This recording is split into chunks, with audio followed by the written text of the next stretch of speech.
prikloni mi srce propisima svojim, Bože, i zakonom me svojim obdari. Aleluja, aleluja, aleluja.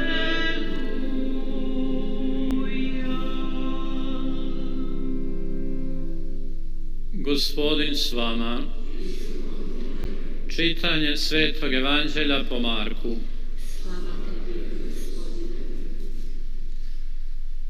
U ono vrijeme istupiše farizeji i počeše raspravljati s Isusom, iskušavajući ga zatraže znak od njega s neba.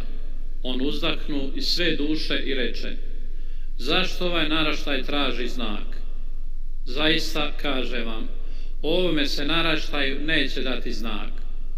Tada ih ostavi, ponovno uđe u lađu, pa otiđe prijeko. Riječ Gospodnja.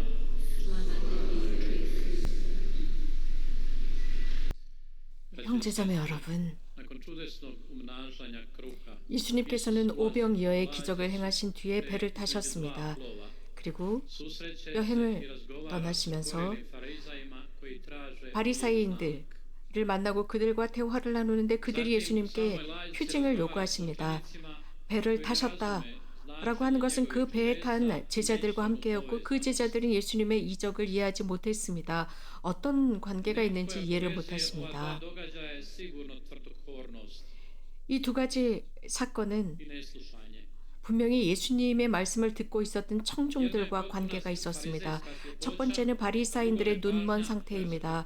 두 번째는 제자들에게 보여주신 사건입니다. 이런 상황을 오늘 마르코 복음사가는 이런 상황을 제시하면서 자신의 원칙적인 상황에 충실합니다. 곧 강조하는 것입니다. 예수님의 그 깊은 메시지, 영혼으로부터 흘러나오는 메시지를 사람들이 이해하지 못하는 모습입니다. 메시지를 전하기 위해서 마르코 복음사가는 다른 것을 한 것이 아니라 있는 모습 그대로를 전하고 있습니다. 첨삭도 첨부도 하지 않았습니다. 즉 바리사이들은 하늘로부터의 표징을 요구했지만 요나의 표징에 관해서는 언급하지 않습니다. 마테오 복음사가가 언급하는 것입니다. 또한 예수님께서 마지막에 승리하시고 부활하시는 이러한 이야기도 하지 않습니다. 단지 호수에서의 역풍 사건도 여기서는 언급하지 않습니다. 단지 독자들로 하여금 바리사이들이 얼마나 눈이 멀었는지를 강조하고 있습니다. 예수님, 즉 마르코 복음사가는 모든 사람들이 밝게 눈을 떠서 예수님의 모습을 보기를 바랬습니다. 예수님의 메시지를 잘 믿고 실현하기를 바랬습니다. 그런데 바리사이들의 이렇게 어떻게 보면 학식이 있으면서도 무지한 사람들의 모습을 보고 예수님은 한탄하십니다. 아무것도 하실 수가 없으셨습니다. 깊이 탄식하셨다고 전합니다. 그들로부터 아무것도 바랄 수가 없었습니다. 희망을 가질 수가 없었습니다. 오늘 복음에서는 이렇게 언급합니다. 예수님께서는 아무것도 하실 수가 없었다 였습니다. 빵이라고 하는 것, 빵 자체는 예수님 자체셨습니다.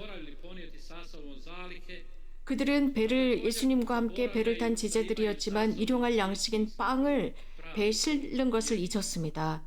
유일한 빵, 하지만 예수님, 그분께서 배에 타고 계셨지만 그들은 이것을 이해하지 못했습니다.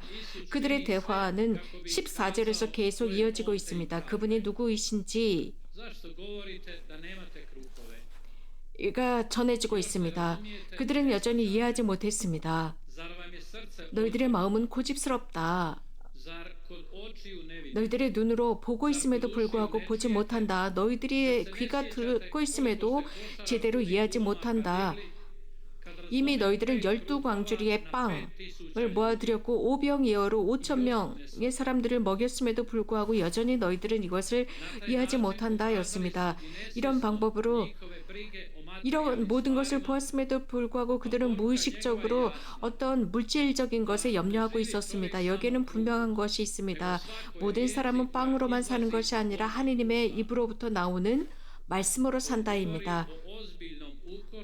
이것은 예수님께서 그들에게 하신 아주 엄중하고 심각한 경고였습니다. 훈계였습니다.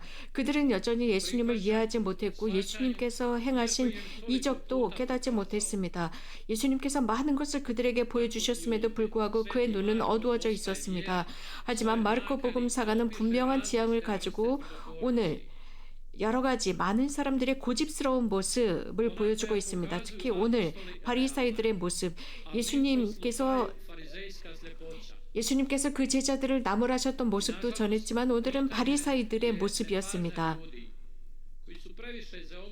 지나치게 현세에 대한 염려와 물질적인 것에 대한 염려, 자신들 앞에 있는 것, 당장 눈앞에 있는 것만 염려하지 실제로 영적인 것은 그들에게는 관심이 없었습니다.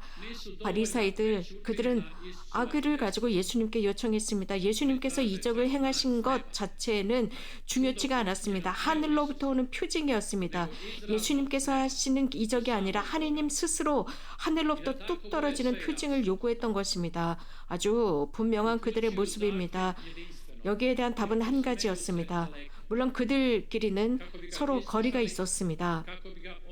예수님을 능욕하고 굴욕감을 주고 예수님을 평가절하하기 위한 것이었습니다. 그래서 그들에게는 이러한 기적이 함께 할 수가 없었습니다. 예수님을 시험하고 있었습니다. 그들은 이 정도로 고집스러웠습니다. 그러자 예수님께서는 너희들에게는 어떤 표징도 하느님께서 하지 않을 것이다. 왜냐하면 너희들이 하느님의 표징을 본다 해도 너희들의 마음은 바뀌지 않을 것이다 라는 의미였습니다. 그리고 배를 타시고 떠나십니다. 그들은 어떤 말씀도 예수님으로부터 듣지 못했고 어떤 표징도 얻지 못한 채 예수님은 그들로부터 떠나가십니다. 그들은 내버려 두신 채라고 했습니다. 형제자매 여러분, 고집스러운 그들의 마음, 불신하는 마음, 그들의 눈은 어두워져 있었습니다. 바리사이들의 모습이었습니다. 그들은 예수님께 집중하지 않았습니다. 이것은 또한 제자들도 그러했습니다. 예수님의 메시지를 제대로 깊이 있게 존재 안으로 받아들이지 못했습니다. 바리사이들은 예수님을 시험하고자 했고 하나님께서 하신 모든 것, 하나님께서 그들에게 주신 것 자체를 부정했습니다.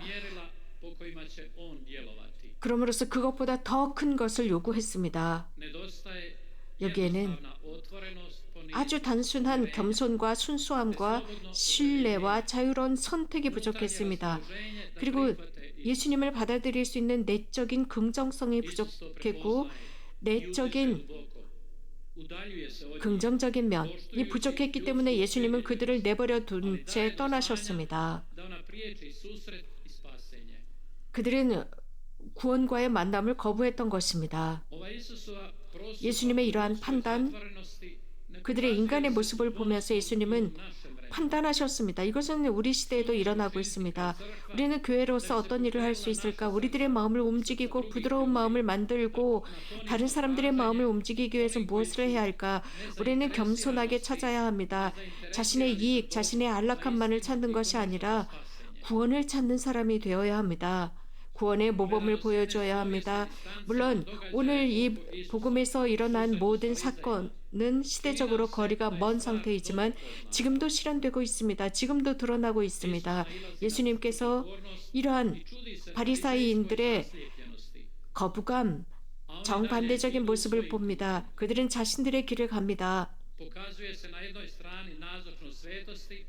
거룩함이 드러났음에도 불구하고 그들은 믿지 않습니다. 철저한 불신이었습니다. 두 가지가 평행으로 가고 있습니다. 두 가지가 만나지 못하고 있습니다.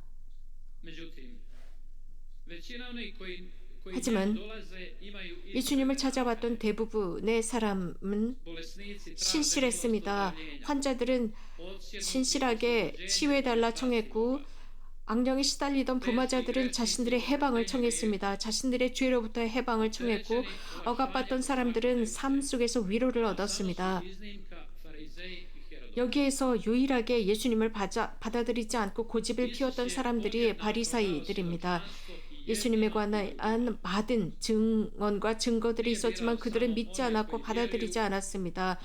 절대적인 불신이었습니다. 그들 앞에서 예수님은 표징을 보여주지 않으셨습니다. 그들의 마음은 열리지 않았습니다. 마음이 열려 있었다면 아주 쉽게 은총을 받을 수 있었겠지요. 예수님은 죄인들을 위해서 오셨습니다.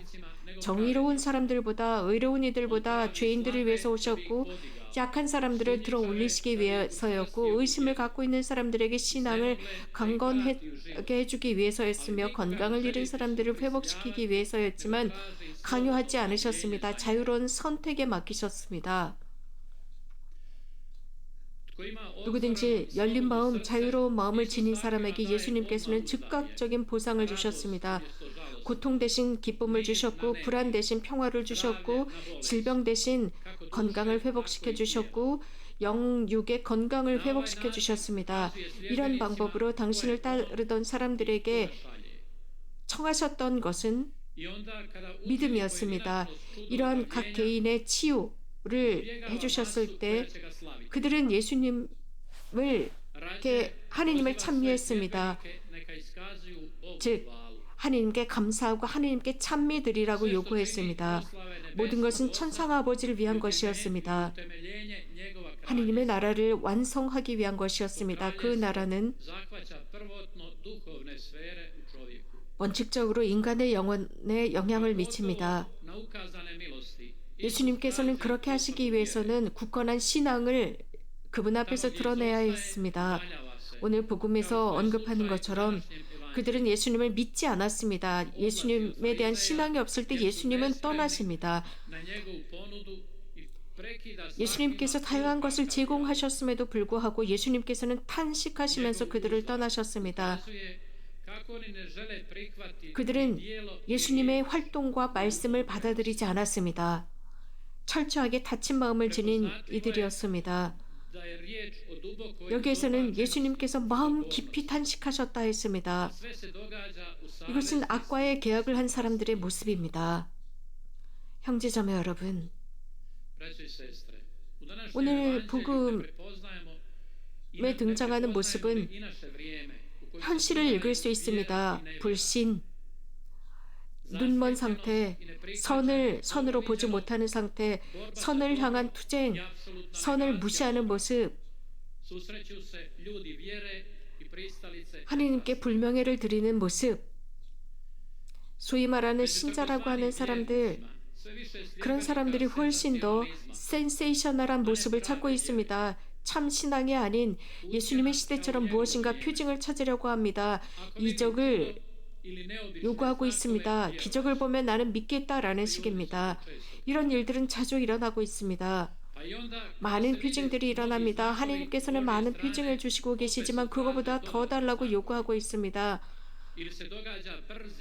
삶을 살아가면서 사람들이 이런 표징이 없다면 즉각적으로 지쳐버립니다. 주저앉아버립니다. 그럼으로써 바리사이적인 이런 어떤 교리적인 모습에서 실망하고 뒤돌아섭니다. 신앙을 잊어버린 사람들의 모습, 아니 신앙을 스스로 포기한 사람들의 모습, 그들의 마음 안에는 예수님을 위한 공간이 없습니다. 자신의 삶조차도 내놓지 않습니다.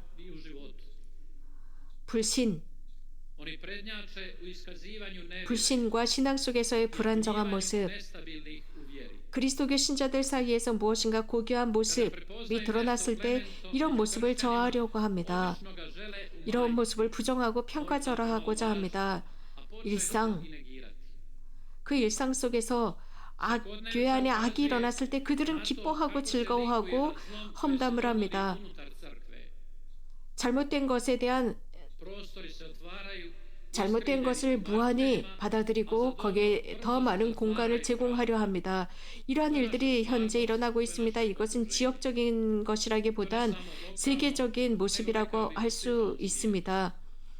신앙의 참 증인들이 필요한 시대입니다.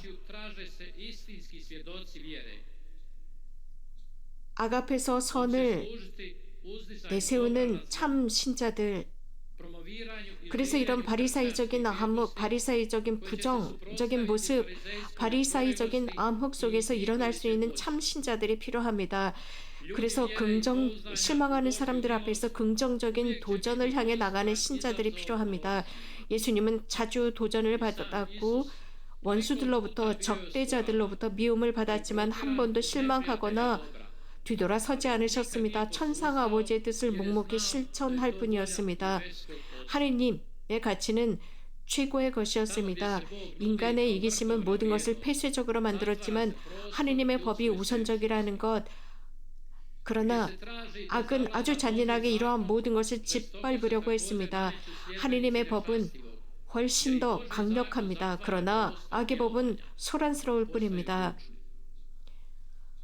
인간 참 하느님을 사랑하는 사람들, 그리스도교 신자들의 모범은 아주 작은 것에 지나지 않을지 모르지만 대다수가 모였을 때 하느님의 섭리 속에서 훨씬 더 커지게 됩니다. 우리는 지치지 말아야 합니다. 우리는 신앙을 가지고 나가야 합니다. 조금 있으면 우리는 이제 사순 시기를 맞게 됩니다. 그리스도교 신자로서 많은 좋은 것들이 있다는 것, 하나님께서 우리에게 그것을 주셨다는 것을 인식해야 합니다. 감사하는 마음으로 받아들이고 그것을 증대시켜야 할 우리입니다. 위대한 표징은 예수 그리스도입니다. 그 외 모든 것은 자잘한 것들입니다. 우리들 앞에 있는 것들이지만 예수 그리스도가 가장 위대한 표징입니다. 우리는 자문해야 합니다. 이러한 위대한 표징 앞에서 우리들의 눈을 어둡게 하는 것은 무엇일까? 주님께서 주신 그 많은 것을 보지 못하도록 우리들의 눈을 어둡게 하는 것은 무엇일까?